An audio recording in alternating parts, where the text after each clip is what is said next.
একটা নিষিদ্ধ গাছের কাছে যেতে নিষেধ করেছিল, আমি ভুল করে এই গাছের ফল খেয়েছি।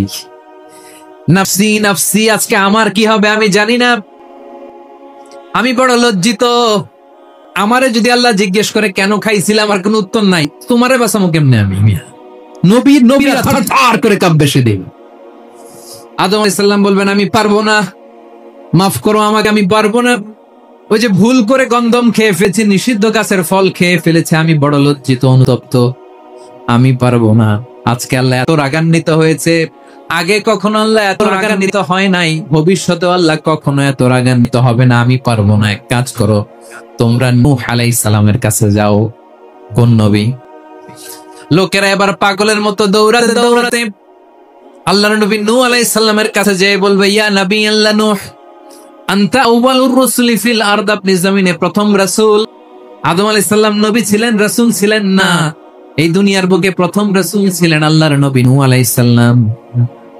সবাই বলবে, ও নবী আল্লাহ নূহ, রাসূল আল্লাহ নূহ, আল্লাহ আপনাকে আবদান শাকুরা, শুকরগুজার বান্দা বলে কোরআনে বলেছে। কোরআনে নূহ আলাইহিস সালামের নামেও সূরা আছে নাই? আপনি আল্লাহর প্রিয় বান্দা, প্রিয় রাসূল। দেখেন আমাদের কি দশা, ঘামতে ঘামতে শেষ। জমিনটা তামার জমিন, সূর্যটা মাথার কাছে, কি করবো আর পারি না, ঘামতে ঘামতে আর কত ঘামবো, কত দাঁড়িয়ে থাকবো। আল্লাহরে যে বলেন বিচার যেন শুরু করে। নূহ আলাইহিস সালাম বলবেন আমিও পারবো না, আমিও পারবো না। আমি আমার ছেলের জন্য কথা বলে ভুল করে ফেলছি। যখন মহাপ্লাবন হবে আমি বললাম, আল্লাহ আমার কলিজার টুকরা সন্তান রে বাঁচান। আল্লাহ বললেন, ও নূহ, সে তোমার সন্তান না, কারণ সে ঈমান আনে নাই, সে পাহাড়ের উপর দাঁড়িয়েছে, দেখি কেমনে সে বাঁচে। ওই যে আমি একটা না বুঝে আবদার করেছি, আল্লাহ আমার উপর রেগে গিয়েছিলেন।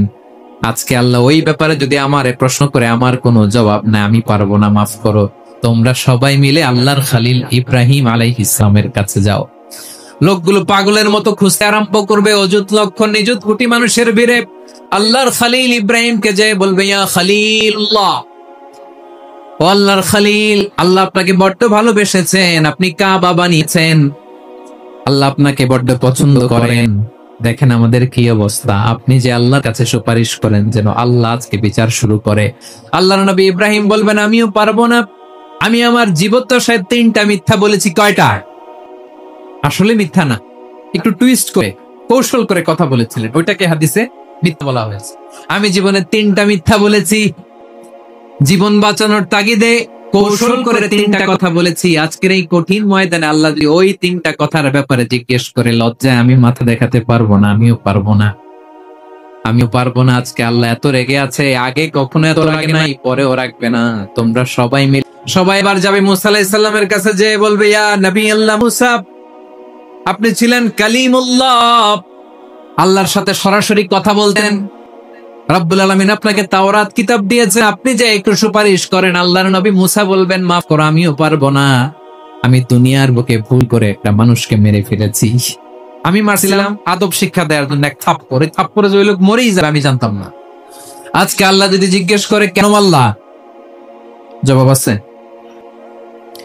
ওই লজ্জায় আমি অনুতপ্ত, আমি পারবো না, আমার এই কথা বলো না। আজকে আল্লাহ বড্ড রেগে আছে, আমি পারবো না। তোমরা আল্লাহর নবী ঈসা আলাইহিস সালামের কাছে যাও।